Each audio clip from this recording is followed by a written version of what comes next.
Okay, well, it's 6 o'clock, and we certainly want to welcome everyone here tonight for this special evening just for educators, the bigger and better future for educators tonight with live with Matthew Kelly. And I'm so excited tonight. We've got just a tremendous amount of people they're still getting on. I was going to ask the question about tell us where you're from, but I've been looking and everyone's doing that in the chat box. So if you keep doing that, that's great. We literally have people from all over the place, from sea to shining sea, which is just phenomenal. So I'm Tony Ferraro. I'm the director of training services and executive coach at Floyd Consulting. And on behalf of our whole team, I'd sure like to welcome you here tonight. Thank you for being with us. It's going to be a great evening, and tonight is all about you. Tonight's not necessarily about your students or lesson plans or your class. It's really all about you. And so this is a special gift to you tonight. We're excited to bring it to you here. A couple things tonight. Just from a housekeeping and technical standpoint, first of all, we just have so many people signed up, and whenever you're doing anything with technology, there's always some challenges that might come along. So I put the odds of everything going well at about 1 in 4 tonight. So we'll see how that goes. But if you are having any difficulty hearing or seeing, we are simulcasting this tonight on YouTube. And you'll see a couple times come up in the chat box a link if you can't hear or see me or Matthew when he comes on, you can jump right over to YouTube at that link that's going to be in the chat box and try it there. That usually solves the problem. So if there is one. But so far, it looks like everything is going great. People are happy to be here. Just one other thing, as when we begin here in just a minute, on your screen, if you notice, and I think it's probably the lower left-hand corner, there's my name and a little box. When we begin here in a moment, and Matthew takes over and starts talking here in a little bit, you can just click on that box of the speaker and it'll make them full size. So that way, when he's on, you can just have all of his attention there. So I think that's most of the announcements that we have here. I'll let you know that we will be taking questions at the end tonight. So as we're going along, if you think of a question and would like to submit it, just do so in the chat box a little bit later.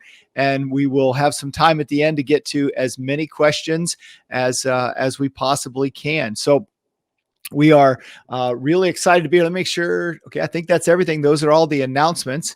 And so again, welcome to everyone. And first of all, on behalf of our whole team here, thank you. I'm not sure we're saying thank you enough to teachers and school leaders. This past year has been tough enough on everybody. It's taken such a yeoman's effort on the part of teachers. You think of how heroic this has been to be back and either working with students remotely or working with them in the classrooms. And I'm not sure we've said thank you quite enough. So we want to start off with that. Thank you. It's not gone unnoticed on us. Obviously, education has a particular place in my heart. I was an educational leader for about 20 years before coming to Floyd. So I understand pretty much how difficult your job is. So thank you on behalf of our team, but also on behalf of the students and teachers. I'm not sure you hear that quite enough. So with that, tonight is really about helping us to start dreaming again about a future that's going to be bigger and better than the present. It's so easy when things happen in our lives or pandemics or whatever that might be for us to start to stop dreaming.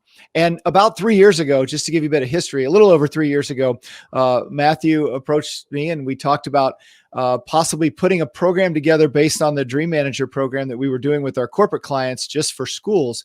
And so we spent a few months developing that and threw it out there to test it the first August. And we're just completely blown away by the response from schools. So, and we've done it now for 3 years. Each August is hitting the road and doing these presentations live for teachers. We're doing them now in the middle of the year, and the calendar just keeps continuing to fill up. And really, it's been amazing to go from the East Coast to the West Coast and everywhere in between, and having a chance to talk to teachers and help them reconnect with their dreams. We in education, the bell goes off in August, and it kind of goes off it ends in June, and you're kind of left by yourself. Or if you're the leader of the school, you're in charge of everything. There's not a whole lot of people to talk to, so it can get a little lonely and it can get tough, and we can forget to continue to dream about something that can be bigger and better. And if teachers aren't dreaming, how are we going to affect the next generation of kids? So the experience has been phenomenal being with teachers. I still remember the very first session that we did. A teacher came up to me afterwards and said, I've been at this school for 21 years. It's the first time anyone asked, "How are you?" and really meant it. So it can be isolating. We know that. So tonight is all about you. And I'll tell you, let me just bring this up here. Going around, one of the things we do is we ask teachers in this professional development to figure out and ask the question. So what do you need to let go of? And I put together this little graphic behind me here that get that up here just a moment. Here we go. When we ask teachers, what do you need to let go of? This is a little word cloud we put together, and the bigger the word, the more teachers have been answering that question. Now, the interesting thing about that is I put that together before this past August. So this was pre-pandemic, and this is what teachers and school leaders were struggling with before the pandemic. And so now it's even heightened even more. And that's one of the reasons why we wanted to be here tonight to be with you and help you out in that regard. So this past year, we actually went to schools. They had a full August, traveled through schools. That was an interesting experience. The first place I got off of, this was the headlines in the newspaper when I got off the plane in the airport. So I knew it was going to be quite a challenge. But what we continued to hear from teachers was, how much I needed this. One of our training partner, Sandra, even mentioned at one training, she even stopped it and said, now, you're thinking about your dreams. Isn't it great to be thinking about something else for a change? And how right she was. And as I said, tonight's all about you.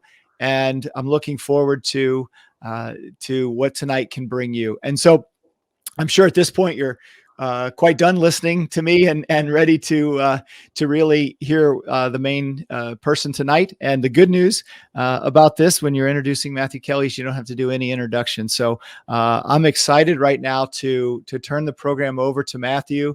And again, you have questions, put them in the chat box or responses. We'll do some Q&A at the end. And I'm so looking forward to tonight. I want to thank Matthew ahead of time for being here for this. It's kind of a dream come true for me to be able to do this for teachers. So with that, I'd like to bring on Matthew, and we'll get his video going. And there he is. And take it away. Great. Thank you, Tony. Thank you, teachers. It's great to be with you. I love teachers. I love educators.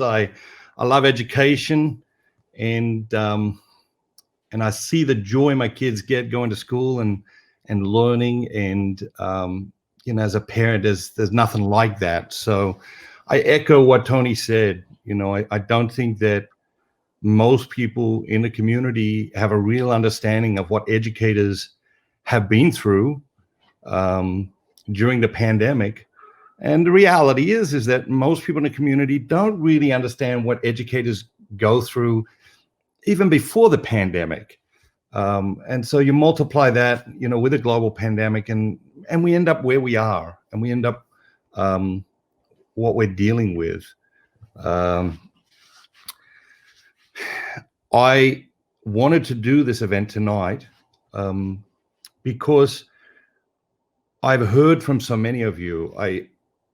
I've heard about how you're struggling, how you're suffering, how you are burnt out, how you're tired, and how you want to find new ways to thrive, but you feel stuck in survival mode in many, many cases. I wanted to do this event this evening because teachers have had just an astounding impact on my life.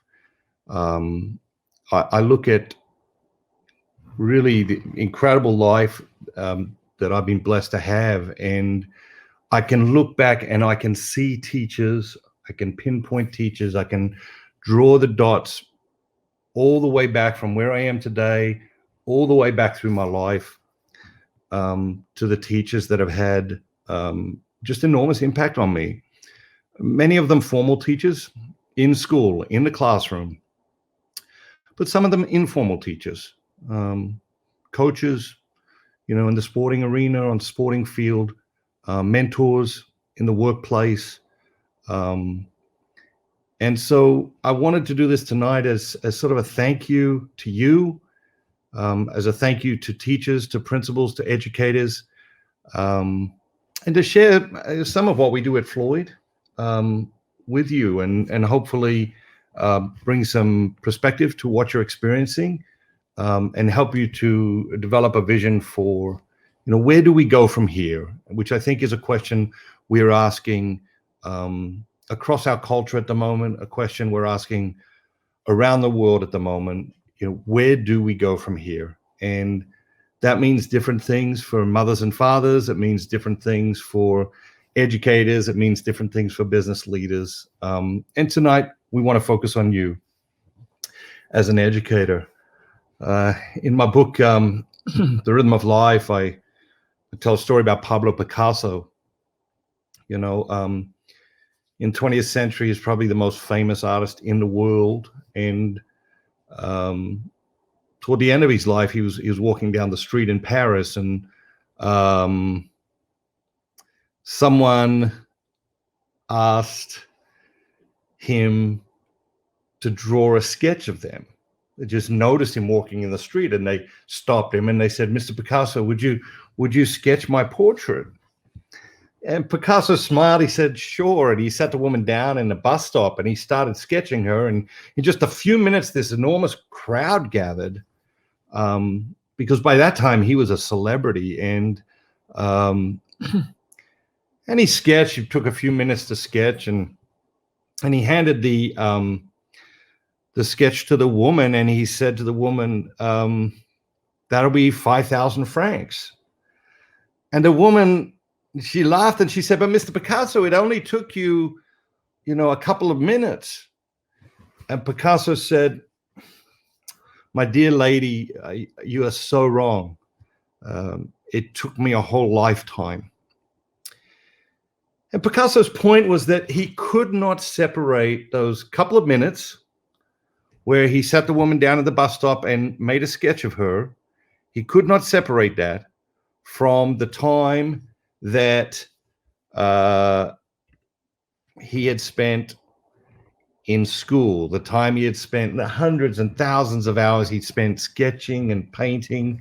But he also couldn't separate it from the time he spent with friends and the time he spent reading and studying.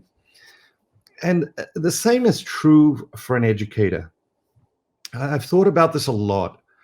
And every time you walk into a classroom, every time you encounter a student, your whole life has prepared you for that moment.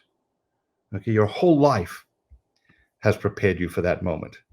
And I think we sometimes separate or compartmentalize different parts of our lives.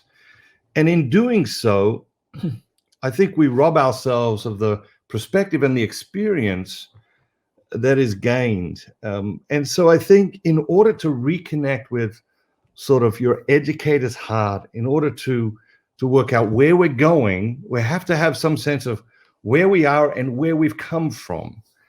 And what I know for certain is that everything that's happened to you in your life has prepared you for this next moment, has prepared you for this next league of the journey.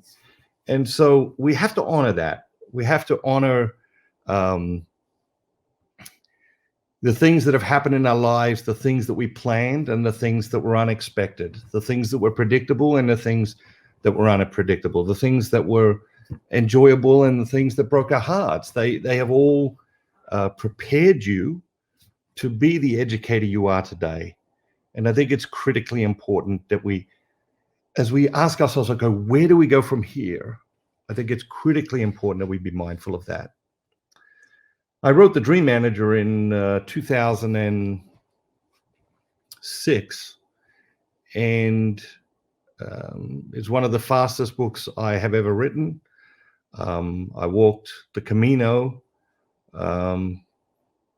which is a 500-mile walk from the south of France to the west coast of Spain. And I went walking for almost 30 days. All I did was walk. I didn't take my phone. I didn't take my laptop. I didn't take anything. I just took a backpack and I just walked. And it was a very, very powerful experience. And I'd wanted to write the Dream Manager for some time. I came back and I wrote the Dream Manager in 3 days. I didn't sleep for 3 days. I just wrote.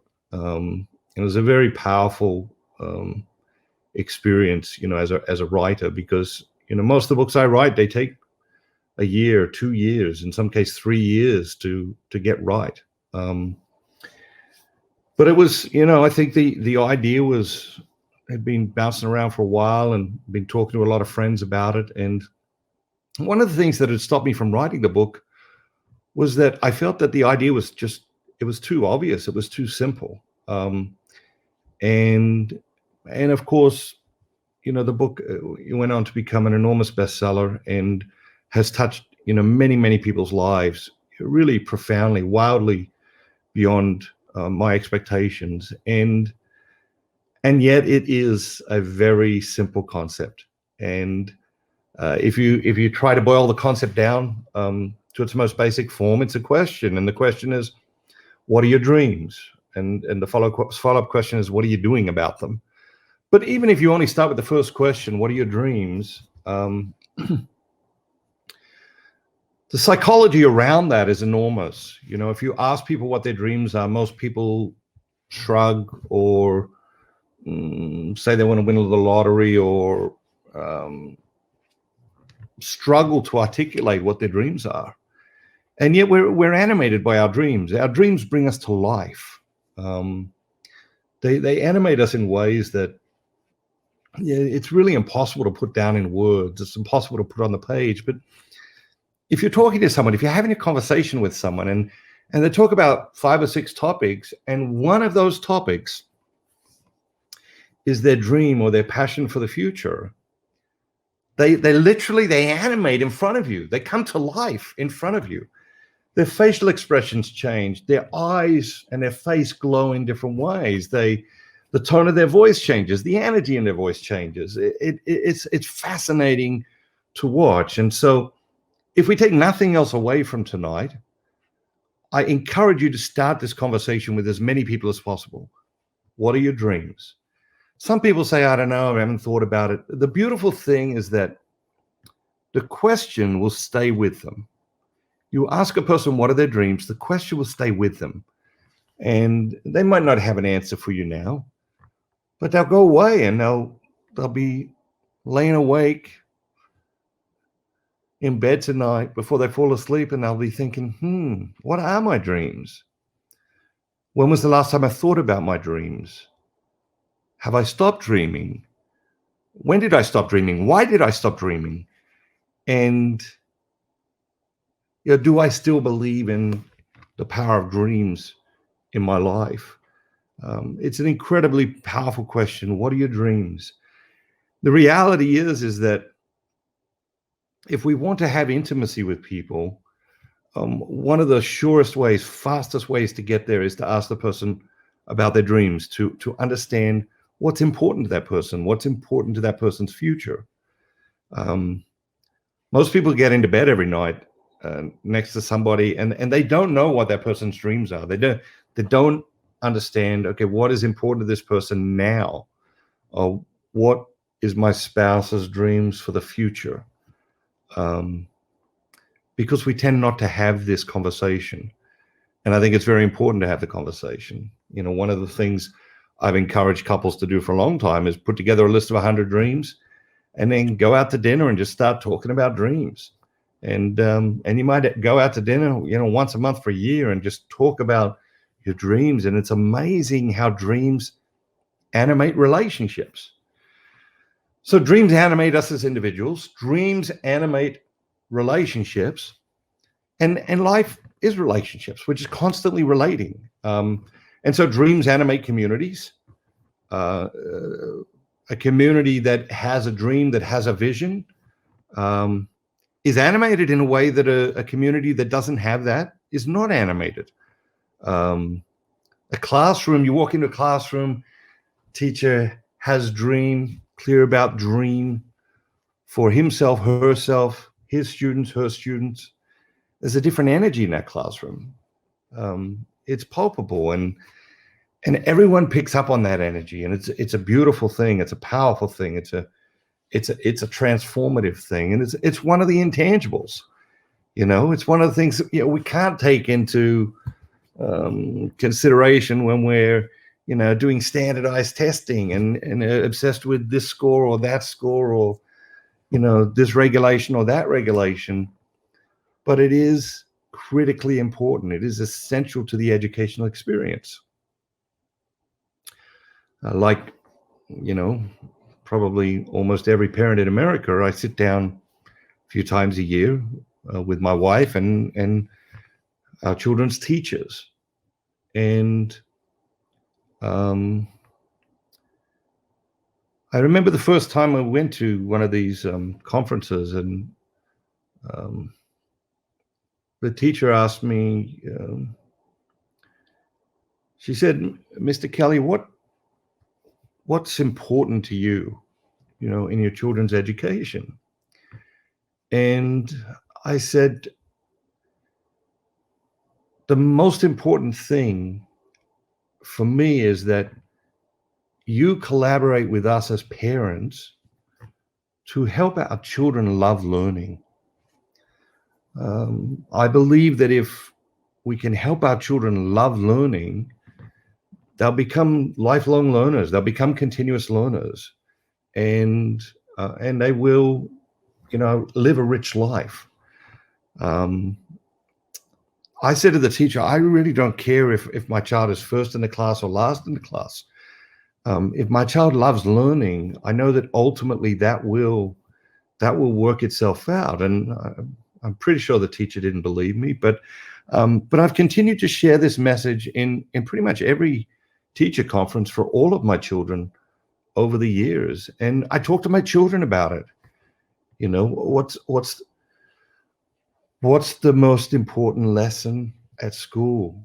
My boy Walter said to me a few weeks ago, and he was like expecting me to say math or, English or history or whatever. And I said, we've talked about it many times. The most important lesson in school is to learn to love learning. And, he's 11 now, so he gives me a little bit of lip about that answer, but he knows that that's where my heart is. And I've just seen it play out in too many people's lives, where people love learning, they learn forever, and they live, rich lives in ways that we cannot even imagine, when we're exposing them to education.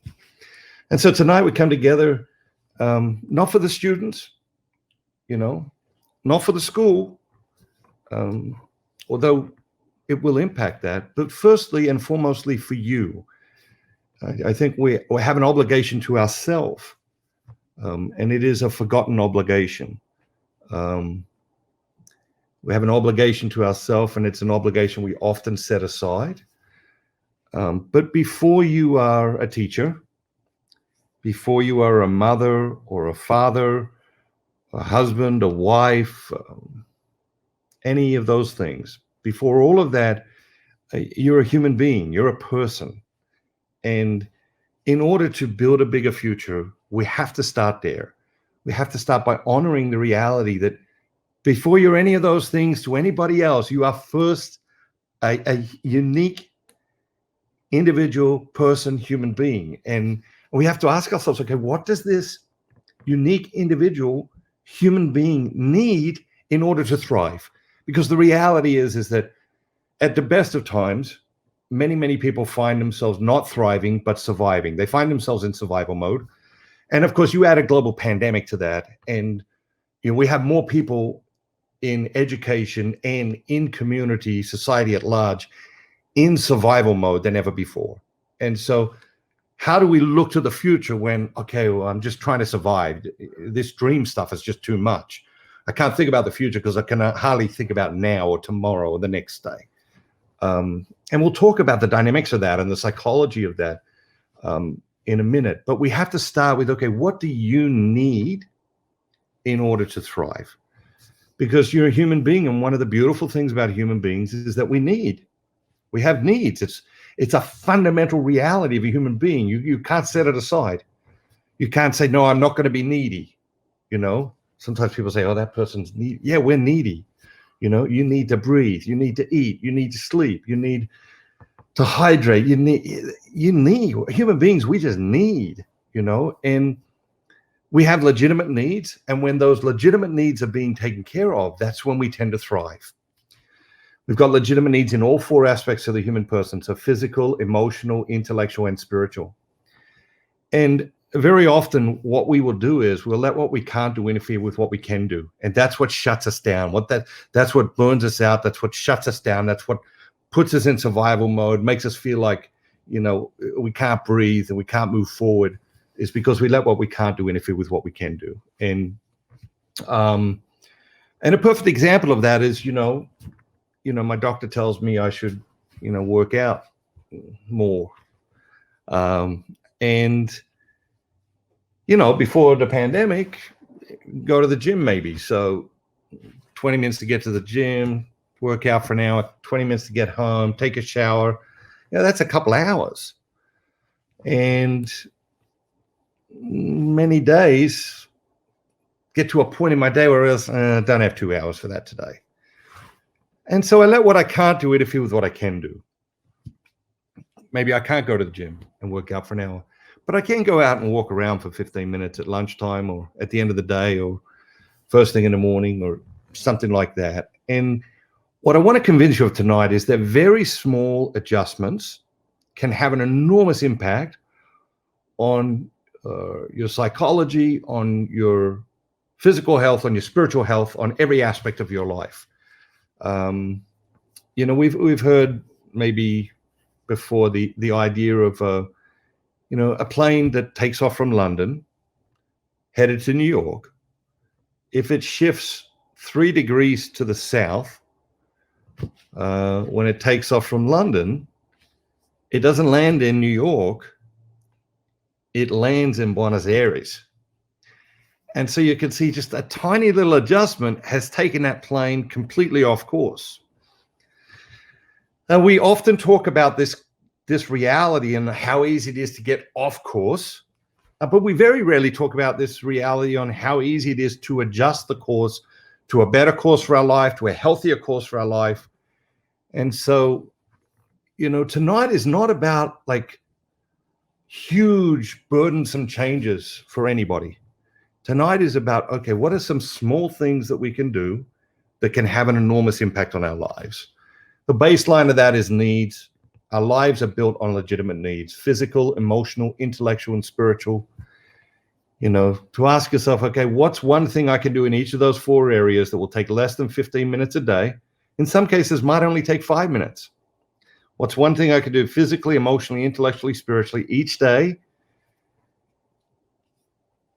If we focus just on that, it's amazing how our attitude changes. It's amazing how we come out of survival mode. It's amazing how we start to breathe.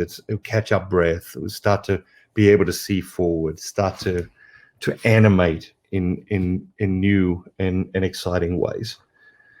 And from then we move into, this concept of dreaming, of imagining a bigger, better future.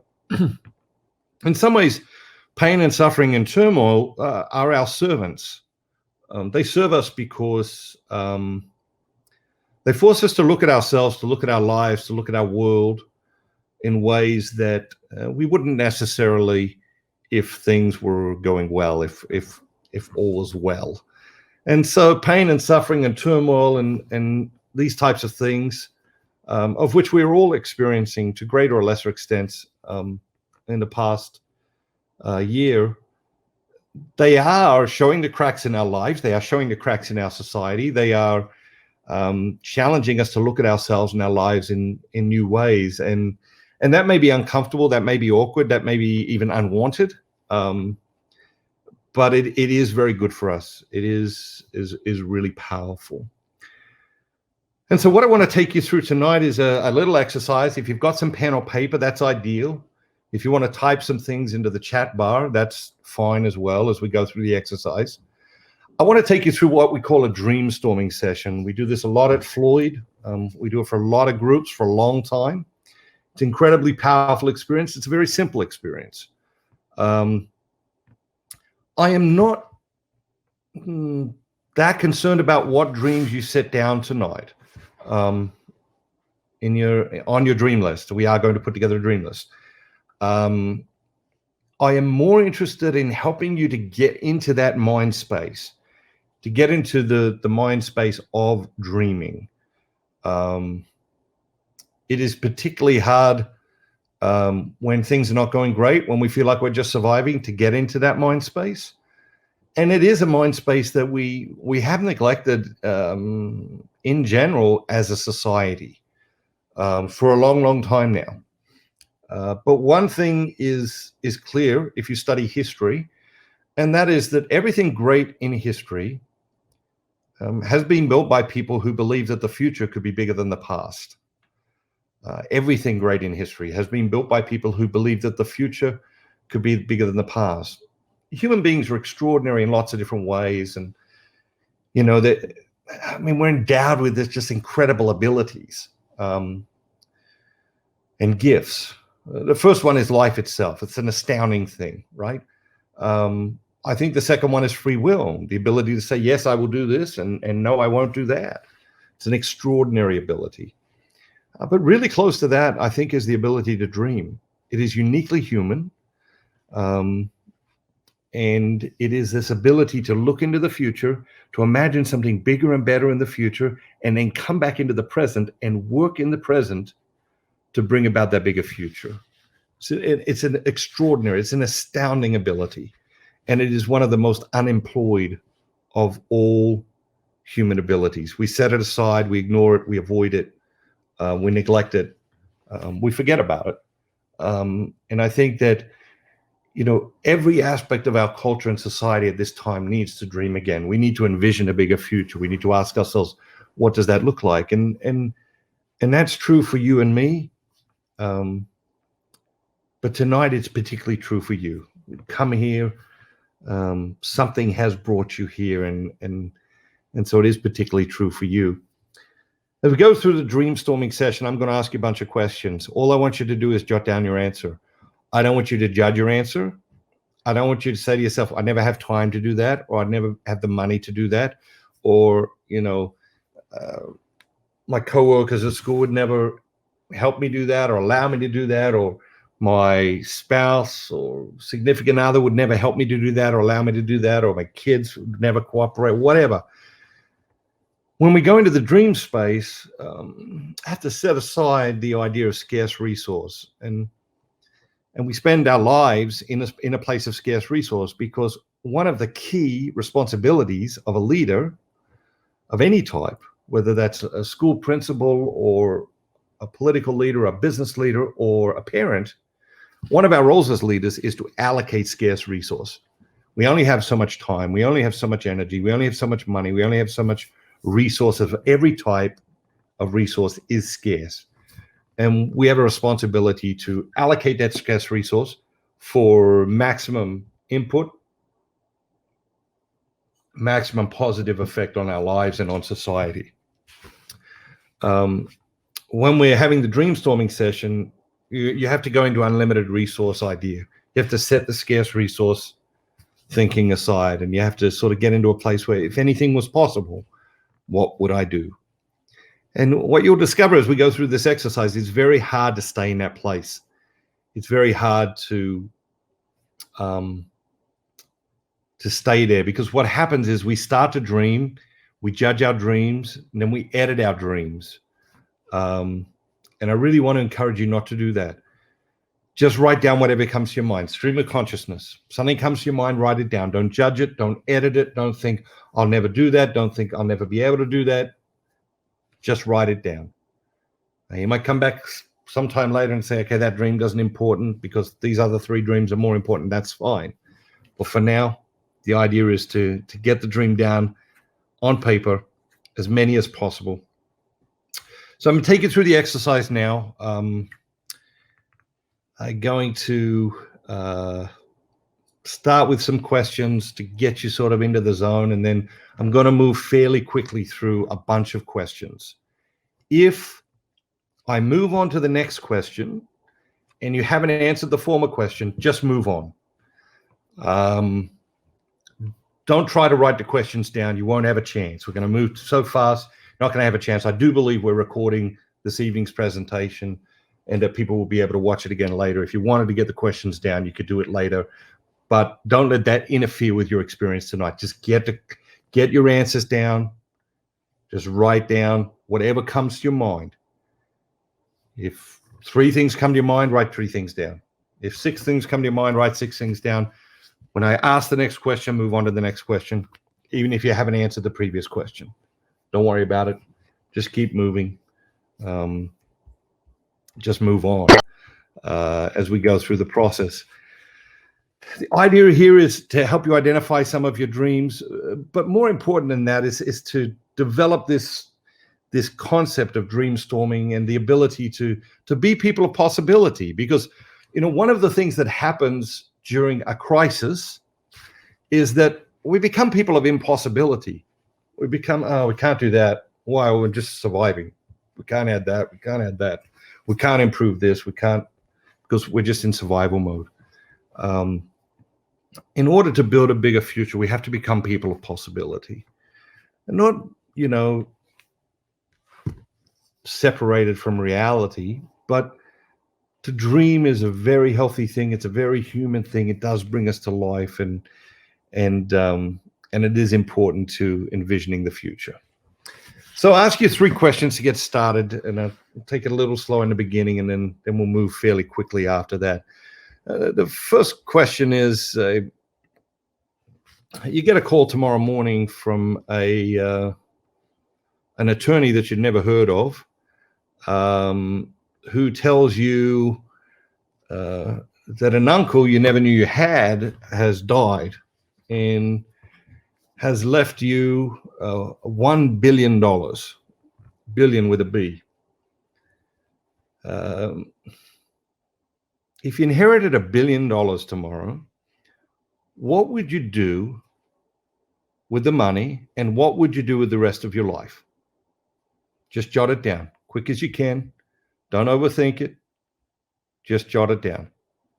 Inherited $1 billion tomorrow. What would you do with the money, and what would you do with the rest of your life?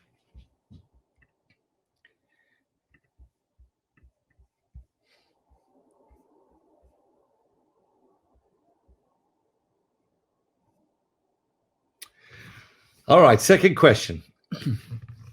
Second question, you go to the doctor tomorrow, you're feeling perfectly healthy. And the doctor says, let's do a checkup, let's do some tests, let's see how you're doing. Doctor does a bunch of tests, comes back, and she says, I've got some good news and I've got some bad news. You say, all right, well, give me the bad news first. She says, no, I'm going to give you the good news first. You say, all right, well, doc, what's the good news? She says, the good news is you're going to feel perfectly healthy until the moment you die. You say, okay, what does that mean, doc? She says, well, you're not going to have a degenerative disease. You're going to feel perfectly healthy until the moment you die. And then one day you're just going to drop dead, die in your sleep, whatever. You say, all right, well, what's the bad news, doc? She says, the bad news is 5 years from today, okay, 5 years from today, you are going to die. Here's the question. If you knew with certainty that you were going to die 5 years from now, you knew you were going to be perfectly healthy for those 5 years, but 5 years from now, you're going to die in your sleep, what would you make sure you got done in the next 5 years? Jot it down.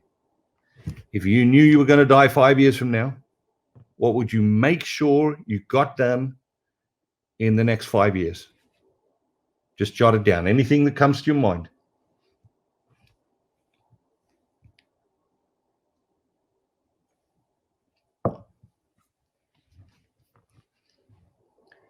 All right, question number 3.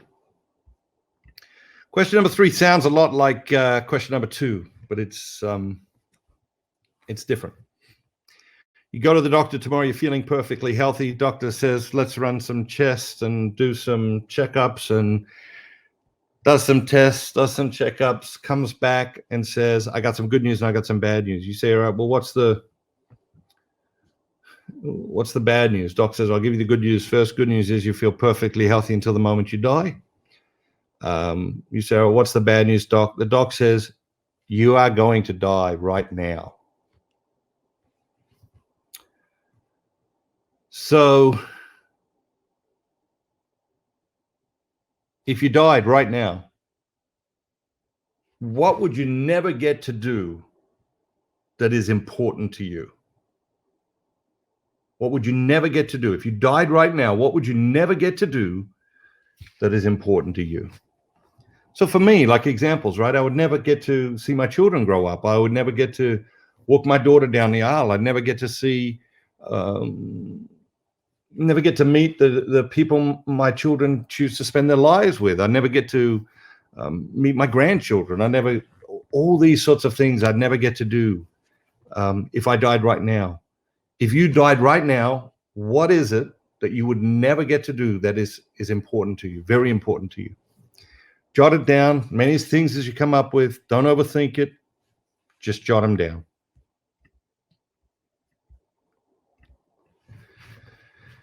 So we're trying to get into this possibility thinking. We're trying to explore sort of the reaches of the human mind and the human heart, the human spirit, and get into this possibility thinking. But we really struggle. I've done this exercise with literally thousands and thousands of people.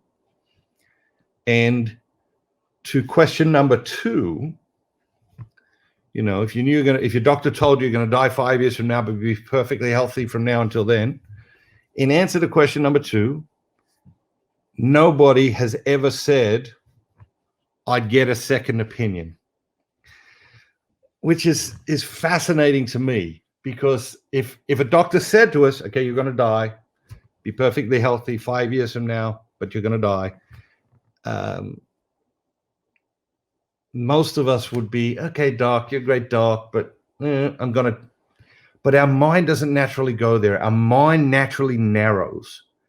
And the purpose of this exercise is to expand our mind, to broaden our mind, to change the way we think about things, especially the way we think about ourselves and about what is possible in this world for us as human beings.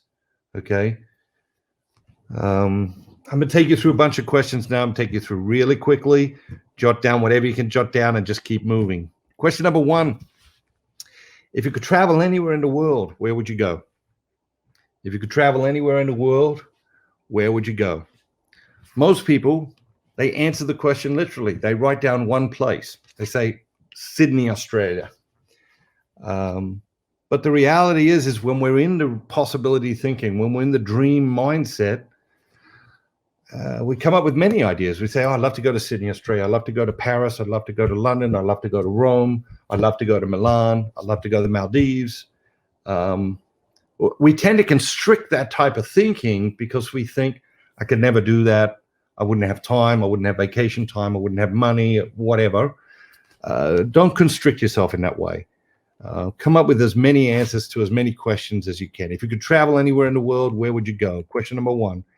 Question number 2, if you could take a road trip anywhere with anyone, where would you go and who would you take? Okay, if you take a road trip anywhere with anyone, where would you go and who would you take?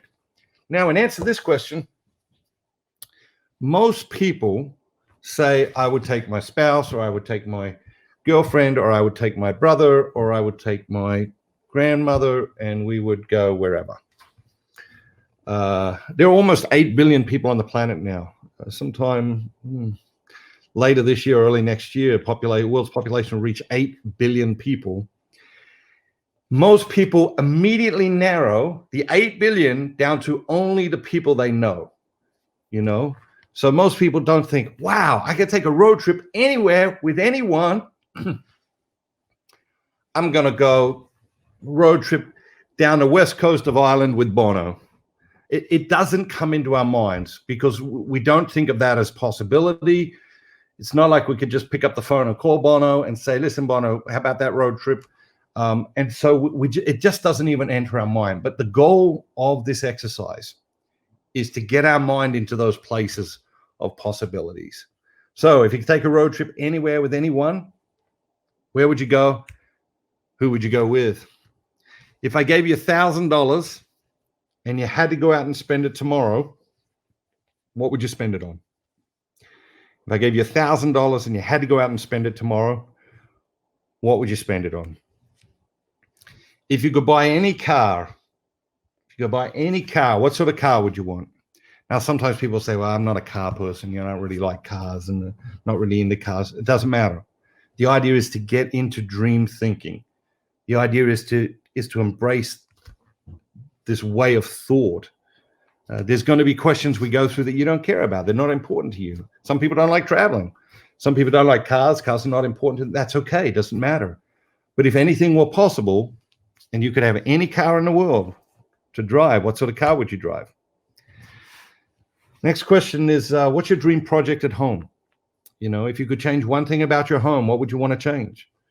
Maybe you want to redo the kitchen. Maybe you want to clean up the garage or clean up the basement or put in a new bathroom or pick your house up and transport it and put it down by a beach, or I don't know. But if you could change anything about your car, if you could do about your home, one great project on your home, what would you want to do?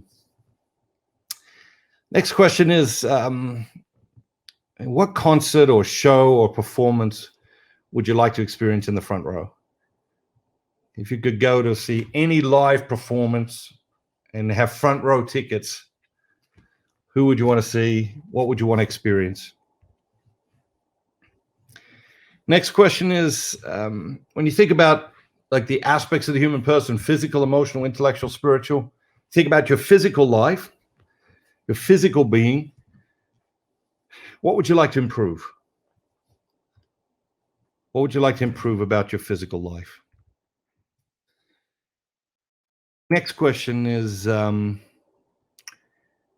hobbies. If you could develop a new hobby, what new hobby would you want to develop?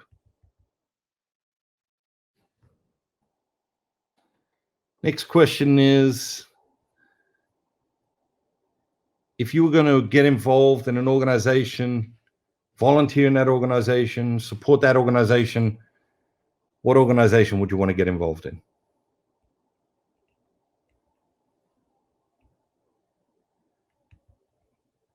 Next question is, if you could learn to speak any language other than the languages you currently speak, what language would you want to learn? Next question is, what one relationship would you like to improve in your life? If you could improve one relationship in your life, which relationship would you want to improve in your life?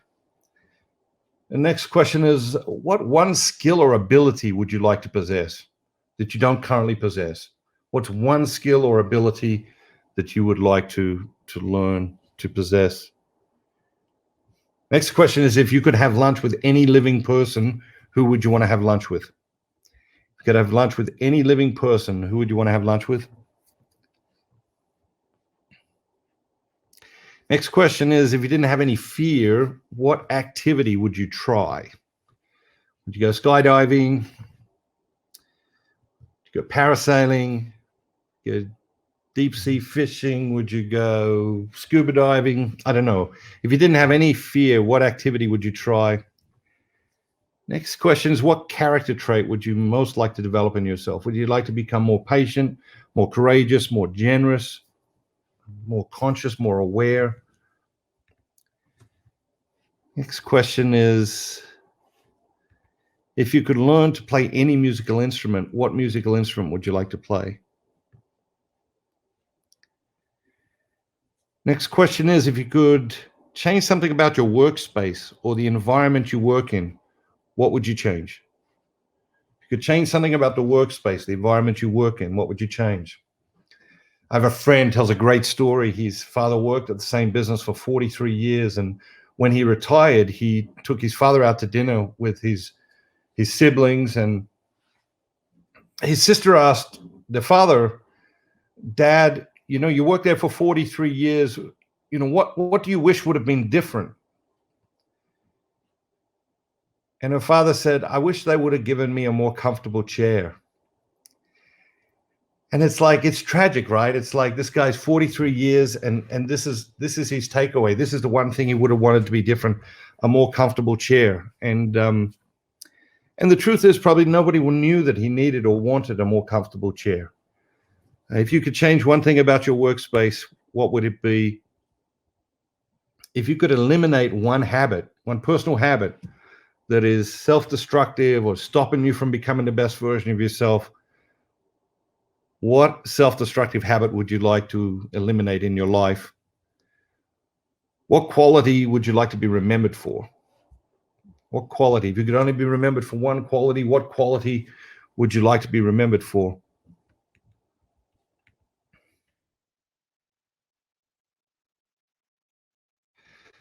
We've been through a bunch of questions, and the idea is to get people dreaming.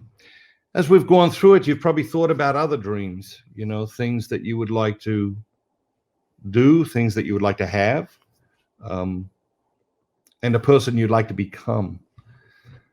The process is critically important. It's so enriching because it gets us thinking about ourselves differently. It gets us thinking about our life differently. It gets us thinking about what is possible. And very often we're told what is not possible. We live in a world where very often it is a world of challenge, of struggle, of difficulty, and of impossibility. And in the midst of that, we're trying to find, what are the possibilities and how can we explore those possibilities? I encourage you over the next few days to continue to make a list of your dreams. The 12 areas we talk about, when it comes to dreams, talk about physical, emotional, intellectual, spiritual. We have dreams in all of those 4 areas. We have dreams psychologically, if you could overcome any fear, what fear would you like to overcome? We have dreams materially, maybe you want a new house or a new home or a new handbag or a new pair of shoes or a new watch or whatever. We have dreams professionally. What's your dream job? Maybe you're in your dream job, but what is the dream makeup of that job? Financially, we have dreams. Maybe you want to save a little bit more, put away 401k, that sort of thing. Creatively, what are your creative dreams? Adventure, what are your adventure dreams? Legacy, what are your legacy dreams? I mean, as an educator, your life is rich in legacy. You're not aware of it. Almost never hear about the impact you have on people's lives, but you have enormous impact on people's lives. You're creating astounding legacy. And then the 12th area of dreaming is character. So what are our character dreams? Do we want to be more patient? Do we want to be more honest? Do we want to be more generous, more compassionate? These sorts of things. But in the coming days and weeks, I really encourage you to expand your dream list and to try and come up with a list of 100 dreams. Seems daunting. It isn't daunting. I can tell you for certain, if you come up with a list of 100 dreams, you put the dreams in an envelope, seal the envelope, put it in a drawer, open that envelope 3 years from now without even having looked at it again, you'll be amazed how many of those dreams you have moved forward or how many of those dreams you've accomplished. There's something about the exercise that just is very, very powerful unto itself. Of course, I don't recommend that you put the list in a drawer for 3 years and don't look at it. I recommend you look at it. I recommend you look at it once a week. I recommend you spend some time going through it and asking yourself, okay, well, what are the most important dreams for the next 12 months or the next 3 years or the next 5 years? Our coaches at Floyd, our executive coaches, our business coaches, our life coaches, all of our coaches at Floyd are constantly encouraging people to think about, okay, what's one dream or 3 dreams you want to accomplish in the next 12 months? What's a couple of dreams you want to accomplish in the next 5 years? And what a couple of dreams that are longer term than that you want to accomplish, they're going to take 5 years or more. So really encourage you to put together a list of dreams, spend some time with the dreams, and start the conversation with as many people in your life as possible. Ask the people in your life, what are their dreams? I think it's a beautiful thing to do with your students. I think to take some time one day, sit down with your students and say, hey, what are your dreams? Or even put a dream board up in the classroom where people can put up, my dream is to run a 5K. And then when they run a 5K, they take a picture of themselves running the 5K and they put that up on the dream board. We see this in businesses all the time. We encourage businesses to do this all the time. Maybe as a staff, you want to do that in the staff room at school or in the lunchroom at school for the teachers, or one of the teacher spaces. You put up a dream board and different teachers put up their dreams, and then when you accomplish the dreams, you put a photo of you accomplishing the dream or magazine article about a dream or whatever. And these dream boards become, just really magical in many, many ways, a source of great conversation, great energy, great encouragement, and great enthusiasm. The secret to eternal youth is enthusiasm, and dreams keep us young. Okay. When we look at where we are as a culture, when we look at what we're dealing with in the midst of this pandemic, when we look at how so many of us have been dragged into survival mode, what have we lost? We've lost our enthusiasm. And so one of the questions we have to ask ourselves is, how do we get our enthusiasm back? How do we get our enthusiasm back? And one of the ways, we're going to talk about others in a question and answer. I've seen some of the questions coming in, and so we're going to be able to talk about some other ways. But one of the ways we keep young, one of the ways we keep our enthusiasm high is by envisioning the future, is by dreaming. And so I encourage you first, for you, before you're a teacher, before you're a mom, before you're a dad, before you're a husband, before you're a wife, before you're anything else, you're a human being. And so first, this is for you, and for you to get back in touch with your dreams and ask yourself, what is most important to you at this time in your life? What are your dreams for the future? Even if a dream has to be 3 years from now or 5 years from now, it can bring incredible energy to your life right now. I say to the team every year in December, I say, I want you to plan at least half your vacation days for next year. I want you to plan them in January. Why? Because half of the joy, the pleasure of a vacation is the anticipation of that. And so even if a dream has to be set in the future, 3 years, 5 years, the anticipation of that dream, working towards that dream, animates us in very, very powerful ways. Many people, you'll have this experience tonight, and then you'll say, all right, that was great, but what's next? There's lots of next. There's lots of resources at Floyd, on Floyd's website. We'll send you some information about that. If you haven't read The Dream Manager, encourage you to read The Dream Manager. Have the conversation. Talk to your friends about this. Talk to your significant other about this. Reconnect with your dreams and help them to reconnect with their dreams. And then, obviously Floyd offers a lot of things for schools, for educators. Tony and the team do incredible in-service days around this concept of building a bigger future. How do we do it as individuals? How do we do it as a school? How do we do it in the classroom? There's some great trainings available.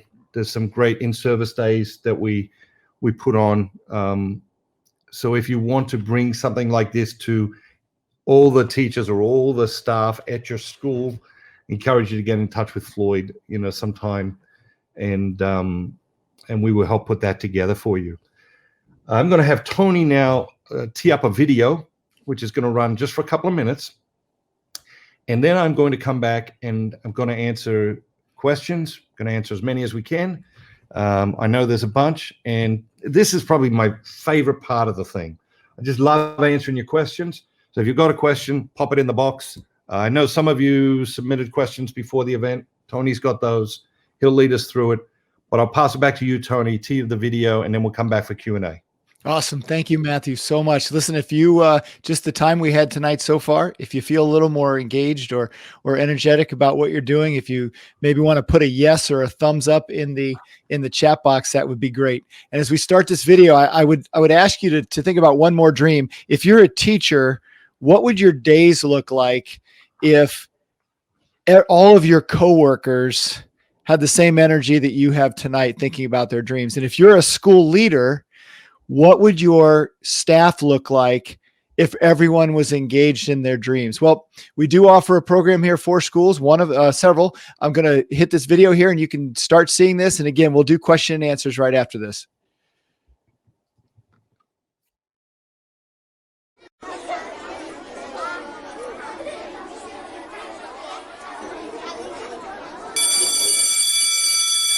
Think about your best teacher.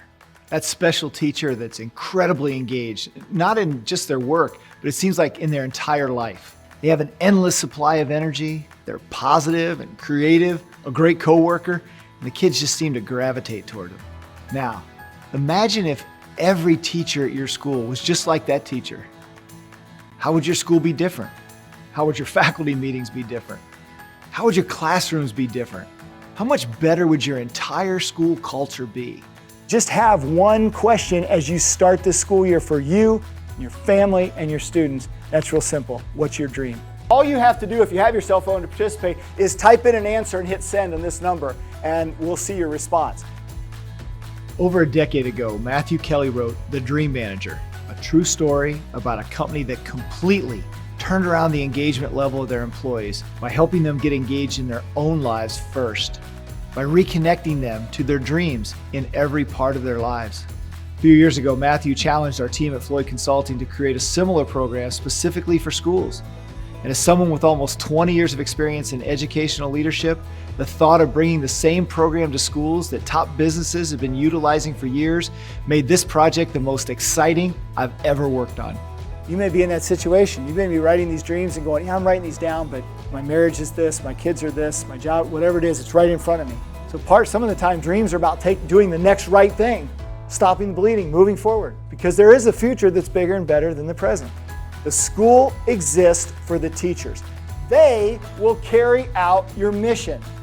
As the leader of the school, you have very little way of carrying out the mission of your school except through your teachers. This high-energy, interactive 90-minute program helps teachers become more engaged in their work by helping them become more engaged in their own lives, by seeing a future that's bigger and better than the present. That is awesome. It was very engaging. It's good to be reminded to always dream and think about your dreams, because I feel like we get so caught up in the hustle and bustle. Are the students who leave your class better or worse? They're going to be one or the other. None of your students are going to come into your class and be exactly the same as when they left. How do I become a better husband, a better dad, a better teacher, a better person? I think it's one more thing that sort of helps me process and put all that together and to hopefully strive to become a better person every day. So if you want to find out what your school would be like if every teacher was your best teacher, sign up for a consultation today. But don't wait. Our schedule's already filling up. So go ahead. Dream about a bigger and better future for your school, where every teacher is your best teacher.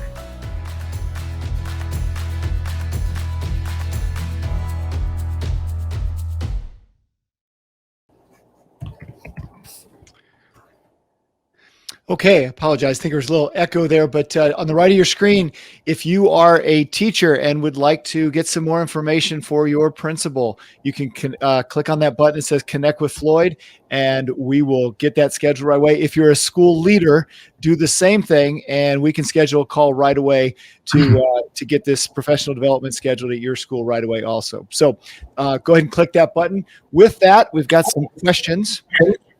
And let's see, are we good here? So we'll start. Okay, Matthew, can you hear me? I can. Okay, great. So this first question is actually from a set of questions, and you've started to ask it, but maybe if we can focus on maybe like one next step. So Aaron mentioned, do you have any recommendations on how to gain strength each day when it feels like Groundhog Day over and over again? And Letitia said something similar, which said, how do you think about dreaming when you're face down in the dirt trying to survive when challenges seem to be kicking our behind? So what's the first step?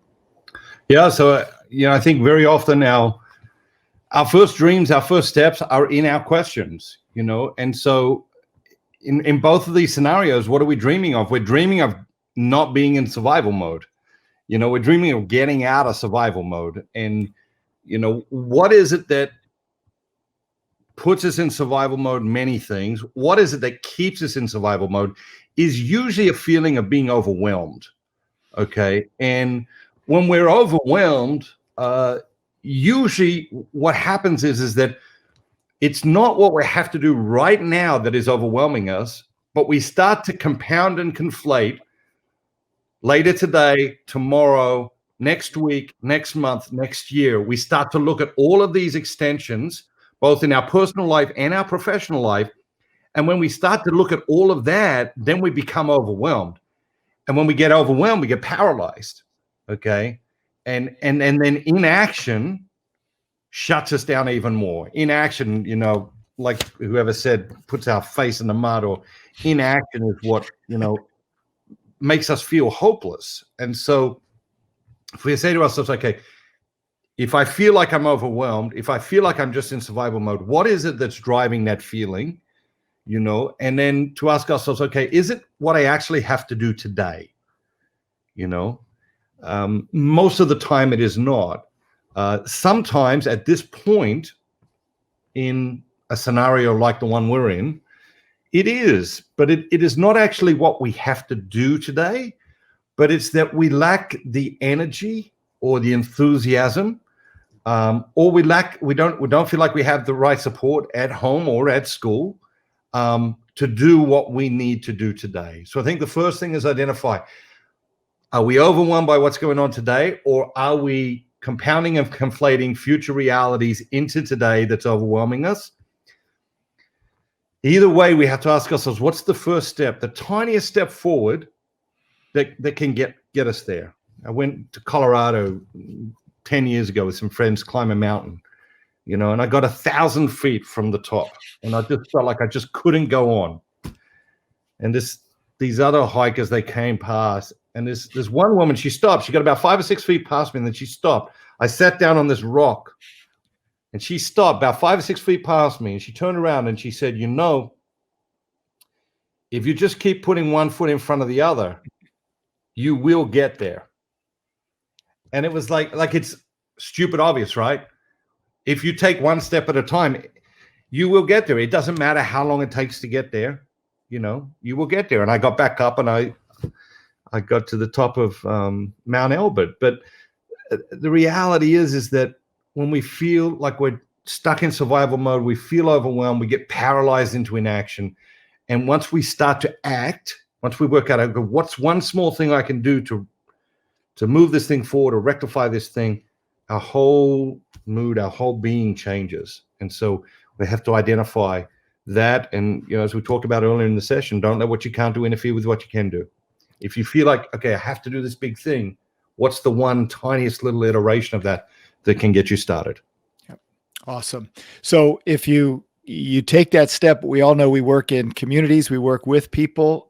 Gene asked this question. So how can we best manage doing this when our coworkers want to be so negative? Yeah. So, I think negativity is enormous in our culture now. I think it's tied to, I think the social media phenomenon has brought a lot of negativity into our lives and into our world. And I think that you have to be on guard against that. You have to decide, okay, if I don't have to spend time with a negative person, I'm not going to spend time with a negative person. But you also cannot allow these other people to determine the direction of your life, to determine your destiny. I mean, depending on the level of the toxicity, you either have to avoid the toxicity, Or if it is rampant, you have to go somewhere else where your gifts and talents will be appreciated, and you feel like, you're not slugging through mud to serve people powerfully each day. And because at the end of the day, I mean, what teachers do is a beautiful thing. I mean, it's an astoundingly beautiful service to humanity, not just to the children in the room, but to humanity. And it shouldn't be as hard as we make it. And we make it hard for teachers in lots of ways. Politically, we make it hard. Parents make it hard. Other teachers, other people in school make it hard. We make it hard for teachers in ways. And so as a teacher, you do have to protect yourself. You do have to keep that light within you burning strong as possible. And if that means avoiding certain people, then I think you need to do that. Awesome. A lot of teachers have gone from not only just being a teacher in their classroom, but then when kids are home and remote, they've been their teacher, and they've got a spouse who's got their job. We've all got all this balancing to do. So Catherine writes, how can I balance the demands of my professional, personal, and prayer life? It seems like I can only do one well, and then the others suffer. I feel like I am constantly letting others and myself down because I'm not giving my personal best to everything at once. Yeah. So I'm not sure I accept the premise of the question or the underlying assumption that you can only do one well. I think that if you look at the work-life balance conversation, that I wrote about in my book Off Balance, I think that our culture has perpetuated this lie that you can be successful at work, but it's going to cost you personally, or you can be successful personally, but it's going to cost you professionally. And I don't accept that. I think that we have to find ways that we can experience high levels of satisfaction personally and professionally. Now, that being said, we're in an abnormal scenario. So that's what I would say during a normal scenario. I would say, okay, how's your personal satisfaction? Give yourself a score between 1 and 10. How's your professional satisfaction? Give yourself a score between 1 and 10. Score yourself every week, once a week at the same time for a year. And what will happen is both of those numbers will improve because they'll drive intentionality. We'll start thinking about the things that bring us satisfaction personally, bring us satisfaction professionally, rob our personal or professional satisfaction. Just scoring that one thing will just bring us intentionality. There's a whole number of factors at play today that they're not normal. They're not going to be around forever, and they're not normal. And so you have to realize that that you're sort of in a war, and if you're in a war, you think about, okay, what are the ways that you can lose a war? The number one way to lose a war is if you're in a war and you don't realize you're in a war. You are absolutely going to lose that war. You think about what parents experience with children at different times. It's a war. That's just the reality. It's a war. Now, you can tell yourself it's not a war, but if you tell yourself it's not a war, you will lose that war, because the number one reason people lose wars is because they don't realize they're in a war. And I think that that's what's going on in our society. We want normal. You can't have normal right now. What you can have is the best you can work out in a war, And if you think about any war in history, it changes the culture. It changes what people are able to do. It changes what people value. It changes what's important to people, So why do we lose a war? We lose a war because we don't know we're in a war. Second reason we lose a war, we don't have a strategy. Okay. So if your strategy for the war is to try and live life like it used to be, you're going to lose that war as well. And then the third reason people lose wars is they don't have, supplies. They aren't able to get food to the troops, or they don't have troops, or whatever it is. And so I think we have to come into a very different mindset. And I'm using war because it's a radically different mindset, but I'm using that to sort of shock us into thinking about it differently, because I don't think we're thinking about it differently. I think we're trying to force an old paradigm into a new reality that won't take that paradigm. And so we're getting crushed, because anytime we have an illusion or a delusion, now they are different and we have both, all of us, but anytime we have an illusion or a delusion, and that illusion or delusion comes up against reality, either we will come in line with reality or we will experience pain and suffering, heartache, heartbreak. We will get crushed. We'll either allow reality to crush our illusion or we will be crushed. And I think in our environment at the moment, we're not allowing reality to crush our illusions. We're not aligning ourselves with the reality. But again, I come back and say, okay, what are the small things you can do each day in each of those aspects, as a mom, as a teacher, but firstly for yourself. That's the forgotten obligation, our obligation to ourselves. If we don't tend to our legitimate needs in some way, we are going to struggle in every other aspect of our life. Very good. This one I think is a quick one. I'm sure other people have thought the same thing. It happens every time when we're doing dream storming, particularly when we talk about material dreams. Melinda mentioned, so how do you reconcile dreaming big, material dreams, wanting things, and this sense of we're not supposed to want things, or is that materialistic, or she said Catholic guilt, but however you want to place it. Yeah, I mean,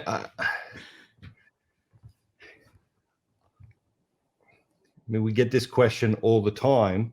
God created this world for us. He put amazing things in this world for us. I think there is a balance, that has to be sought. I think that, do we own things or do things own us is one. I often talk about the idea, if you're not free to say no, you're not free to say yes. And I think it's important for us to measure that from time to time. I think one of the things I think about is that, my wants are not more important than anybody else's needs. Okay. And it's a really tough thing to struggle with, because I like things. I like beautiful things. I like nice things just like anybody else. But the reality is that if my next door neighbor's child was starving, I wouldn't go out and buy a new pair of, running shoes. I would get that child some food, and my next door neighbor's child isn't starving, but I don't have to go too many miles to find the child that is. But I also think you can get into a radical space there, and then you don't enjoy life and the world and the things that God created for us and wants us to enjoy. So I think that, somewhere in the middle, something that's reasonable and not extreme, I think is the place that we should end up on most things. Awesome. Okay, we just got a couple more. I'm going to put these two together. Obviously, what we do is coaching, so this caught my eye. Actually, the first part of this question came from Ricardo in Mexico, and his question was, how do we help our students by being a coach, by coaching, helping them achieve the best version of themselves? And then the follow-up to that is, which we see in coaching a lot, if you could comment on it. Jennifer mentions it. So what do you do when you want the students to succeed more than they do? Yeah, that's a great question. So, as people read The Dream Manager, we discover that we're all dream managers. Formally or informally, we're all dream managers. And it really is an approach to relationship, and it is a coaching approach. It's like, how do I coach the people in my life to help them grow, to help them thrive, to help them become a better version of themselves each day? As you mentioned, Tony, I mean, when we're training coaches, one of the things we have to drill into the coaches is, you are going to want your people dreams, you're going to want them more for them than they want them for themselves. And of course, this is a situation that teachers find themselves in all the time, just as parents do. And so what we train our coaches, you have to move in lockstep with the person. You can't take 5 steps and tell the person, come on, catch up now. You have to, it's okay to lead. It's okay to take a step forward, but to really prescribe, okay, I need you to take this step now, or you need you to take this step now. And then when they take that step, then you take the next step. The reason it's so important, and we talk to our coaches about this all the time, is because as a teacher, you want to create empowerment, not entitlement. As a coach, our coaches want to create empowerment, not entitlement. And if you get too far ahead of people, then they become overly dependent on you, and it creates a scenario of entitlement rather than empowerment, and none of us want to pass that on to our kids, whether they're our students or our children. We want to empower the people in our lives to go out and have a rich experience of life and the adventure of life, and grow in character and virtue and become a better version of themselves. Awesome. Okay, so we're going to do our last question here. Before I do that, I just want to mention to everyone that we will be sending out a link for the replay. Questions come up a lot, so you'll get a link for the replay to watch that. So the last question here, this is from some of our school leaders. Lisa writes this. So I'll add the first part. In addition to having us come and do an in-service, as a building principal, what action steps do you recommend to best support staff with their mental health outlook, boost their positivity, and still stay on the path of doing action steps, which can be time consuming, so that they can best help our students? So I'll give some thoughts here, Tony, but I also encourage you to share a couple of thoughts. Obviously, you're a principal for a long time, and I think that you have expertise here that I don't have. The thing I would say is that, as a leader, the burden of leadership is enormous. So firstly, to be mindful of, okay, how is it affecting you? If you understand how it's affecting you, you'll develop the emotional intelligences around empathy and compassion, et cetera, for how it's affecting the teachers, how it's affecting the staff at the school, and how it's affecting the students and the parents. And then you have the whole community. So I think it really is about developing this sort of compassion, empathy, that people are in a tough spot. I think people are psychologically fragile in a way that they're not even aware of. I think, as we come out of the pandemic, I think people are going to realize they're, more broken than they perhaps thought they were. I think that's going to come out as they get back to what we would call normal activities. And a lot of that is going to come to bear on schools, because kids are going to come to school. They're going to bring that to school with them, whatever their experience is, but they're also going to bring part of whatever their parents are experiencing to school. Teachers are going to bring that to school. And of course, as a principal, you're going to bring that to school. I've never seen educators work harder. I know the schools that we were in last summer, many of these educators working 10 hours a day all the way through the summer, to get the school ready. I know principal where my kids go to school and the teachers where my kids go to school, they were just there all summer. And it was a Herculean effort. I think people are incredibly grateful, but at the same time, it's a time where people are very caught up in their own self and their own need, and so they're not necessarily expressing that gratitude. And so I think as a principal, I just encourage you to be mindful of, okay, what are your needs? What are your teachers' needs? And what's essential? What are luxury items, and what is actually essential? And let's get focused in on the essentials, and not distracted by things that would be nice to do or nice to have or whatever. But with that, Tony, I'll pass it back to you and let you answer that question a little bit. Well, it's interesting, as you always say, people are people. Just this past week, so I'm doing some executive coaching, CEO, millions of dollars coming through the company, a set of problems. doing some executive coaching with principals. Principal, not millions of dollars coming through the school. Similar, almost identical set of problems, because the reality is most problems for leaders are who problems and not what people or what problems. So we